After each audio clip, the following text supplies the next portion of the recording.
Hello, hello, my friends. Welcome back to the channel. First of all, thanks for all the new subscribers. This is really motivating, and thanks for the comments in the previous video. It helped me to choose the next topic for the video, which is of course the baseline. This video won't be a real step-by-step tutorial. It's basically a showcase of my ideas and techniques that I use for making bassline. Before starting, I want to introduce you my new best friend. I have many best friends, but this is particularly quiet and it doesn't ask me for money, so it's a good one. Please welcome my modular system.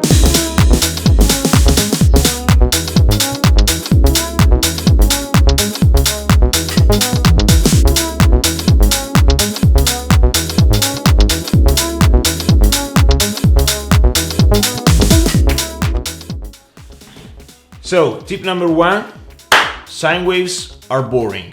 Well, that's not completely true. I know a lot of really good house tracks where the bass is made with a sine wave, but when it comes to minimal or micro house, I feel like there are bass sounds that can be more interesting than a sine wave. So, the sound that I want to show you has been made with this module, which is called Platz. It's a multi-oscillator, but in this case I'm using a sine wave. But when I turn this knob clockwise, you can hear something like a filter that opens up. So what I wanted to do was to modulate the sound with this filter opening and closing really fast in a random way, so the sound got a little more life. And I did it with the Rampage, which is an envelope generator generating an LFO which is modulating the parameter, and the rate of the LFO is not synced to the tempo of the track.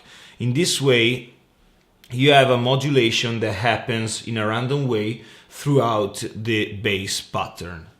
The amount of modulation given by the LFO is controlled by this little knob called attenuverter, and I set it to have a slight modulation. I don't want to be too much, it's just like a little bit.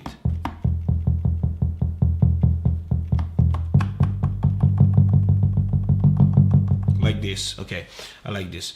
I can't play live because of the latency given by the screen recorder, so I have the latency on the signal coming from the Beatstep Pro, so I just recorded it. For the drum pattern, it's the same of the previous video on drums that I made, and you find the link up here. And the bass pattern is really basic. So let's listen together.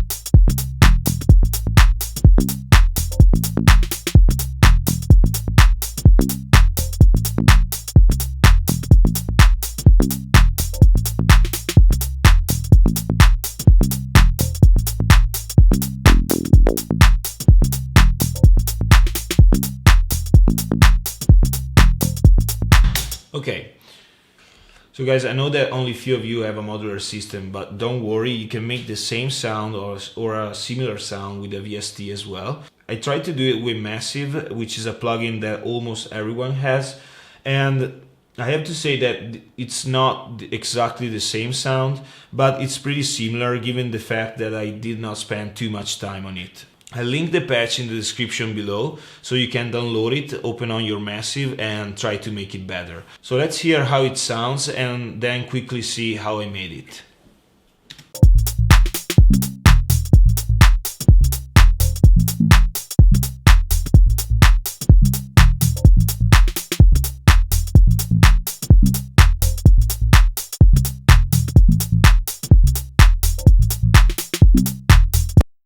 So as you can hear, it's not the same of my modular system, but it's pretty close. So I started from a wavetable which is from sine wave to triangle wave, a little bit of triangle wave, and mainly sine wave. Then I put the wavetable in format mode, but please don't ask me what it means because I don't know. And but I felt that moving the intensity knob when in format mode, it was acting pretty much like this knob on my module. So I was pretty happy with it, and I decided to modulate this parameter with LFO and with an envelope. The envelope is also controlled by the LFO because I did not want to be always with the same modulation, but to go up and down with an LFO. So I control the level of the envelope with the same LFO that is controlling the intensity knob. I think that you can work on it and make it really better. So thanks for watching this first tip. Stay with me because I think that the second and the third tip are way more. Yeah guys, so I'm back 5 weeks later, same sweatshirt, second tip. This second tip is a little more advanced. I think that another cool way to make bass line is by using the same bass synth but with different behavior. And with this I mean by using long notes, short notes, pitch bends. I really like pitch bends because they are really strong. You feel them in your stomach if you listen to the track on a big sound system, which is not my case. By the way, and also you can use any kind of strange variation in the sound that comes to your mind. I learned this technique listening to the music of one of my favorite producers, which is Traumer. So I try to show you how it does and how I do, because I kind of use this technique a lot on my experiments. So the first example that I'm using, it's an old track by myself. I just used this track on a video, the one about textures and layers, but it's in Italian, so maybe you're not interested or you didn't see it. I think that the bass, it's right on the spot. So for this example, it's pretty good.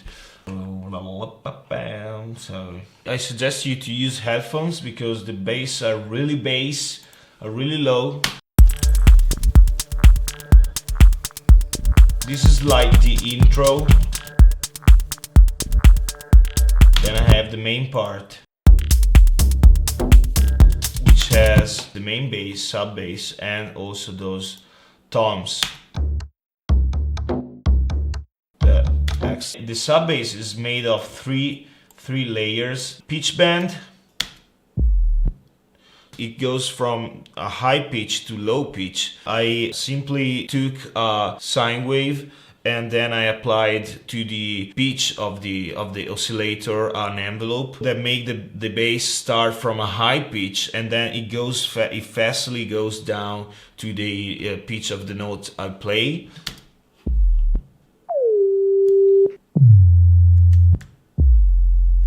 Okay.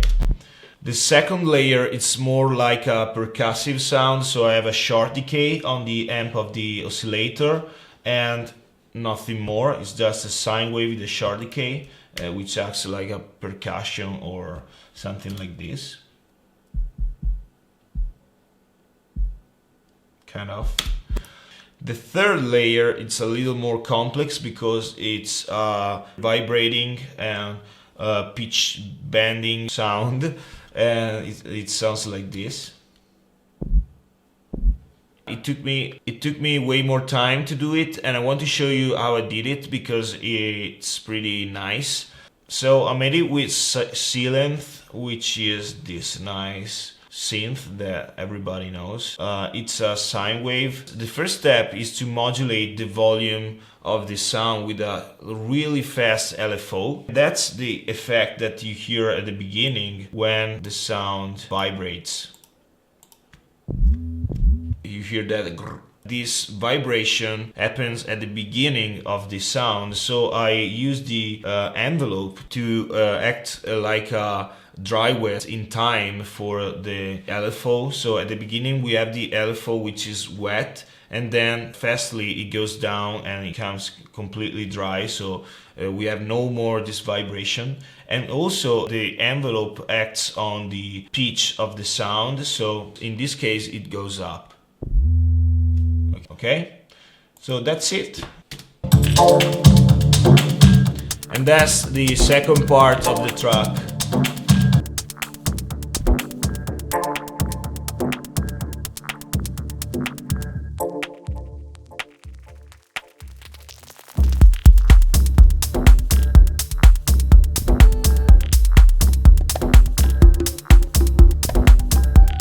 Okay, so now second example. It's a track I'm working on these days. I have a two sub bass layer. The first one, it's the boomy bass. The second one, it's a simple sub bass. And also I have a second kind of bass. This is completely different. It's more higher in pitch. And it's also made with sealant. So let's check the track together.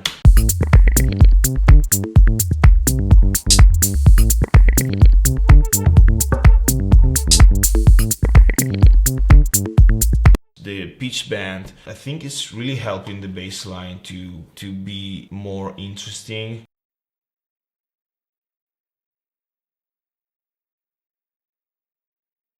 So that's all for the second tip. If you have any question, please ask in the comments. But stay with me because the third tip is about what to me is one of the most inspiring and exciting techniques to use. When I start making music with this technique, I never know where I'm going and what is coming out from the DAW.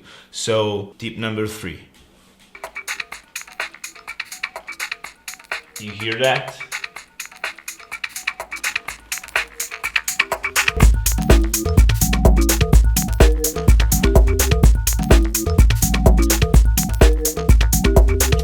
As you can see from the waveforms on my screen, this is a sample bass technique. It consists of recording a long piece of weird bassy music, then you choose the best parts, you put them together, you stretch them, you warp them, you adjust the pitch, and then you create a super bass line. For this example, I'm using my modular system, but you can use the VST, for example, Pigment by Arturia, or Pigments, I don't know. It has been reviewed by many YouTubers, and for example, I remember the Andrew Wang's review, which was really clear. You can understand all the power in this VST. You can automate a lot of stuff and maybe tweak knobs and change stuff as long as you're recording. So you write down a pattern on your piano roll, then you start recording and you move knobs and stuff while you're recording, so you change the sound, and after 5 minutes of recording you have a lot of material to work on. The sound that I'm using, it's a really weird sound because it has a lot of bass stuff but also some high notes. I wrote down a pattern, but it's not really important, the notes that you play, because the pitch it's kind of random, but it's pretty good.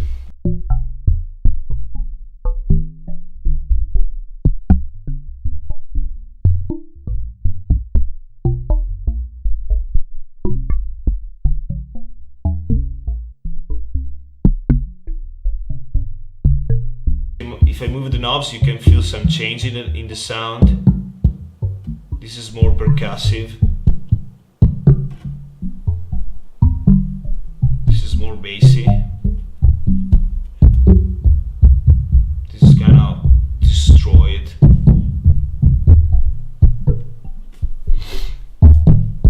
So I started recording, and as long as I was recording, I moved the knobs and see what was changing and try stuff, moving the faders of the rampages so the envelope was changing the tempo. And at the end of the 5 minutes, I got this whole material to work on. All this waveform that you see is like 5 minutes of recording. It's recorded from this module.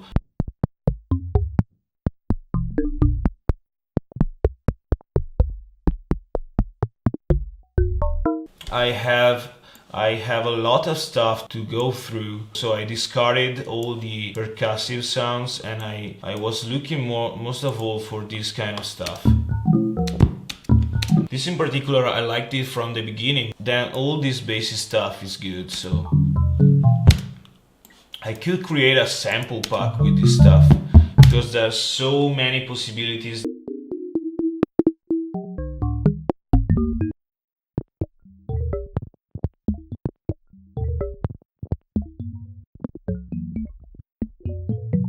That's not bad.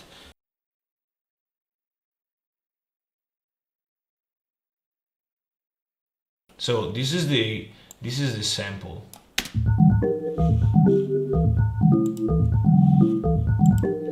So you can hear that without the time stretching, it sounds different. It's not good in the same way.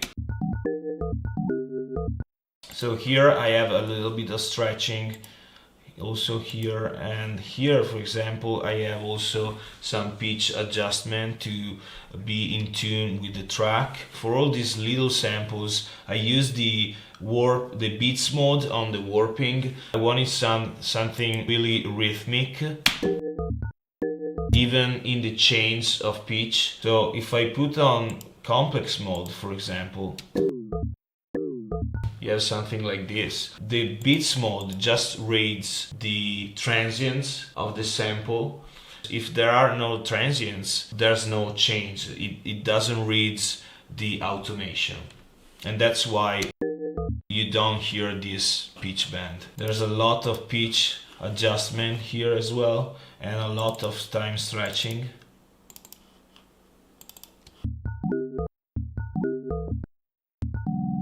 Oh, this is good. Here we have a lot of stretching. In fact, when you don't stretch this part, you have something like this. But when you stretch this little piece, you have this vibration, and this is really cool. So as you can see, there's a lot of random modulation. You can really create something that nobody has done before. Maybe somebody has used the same technique, but it's nearly impossible that he has obtained the same identical result. It's impossible. So that's why I like a lot to work in this way.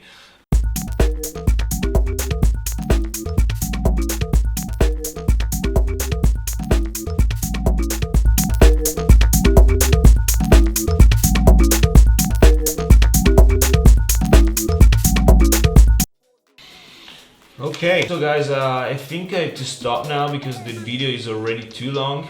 If you have any question, ask in the comments and I try to answer with my typing skills, or maybe with a new video to go more into details on one of these tips that we just told about. Thanks for watching the video, thanks for the comments in the previous one, and for smashing the like buttons, and please subscribe to the channel if you didn't do yet, because it's cool. Okay, so we'll see in the next video. Cheers!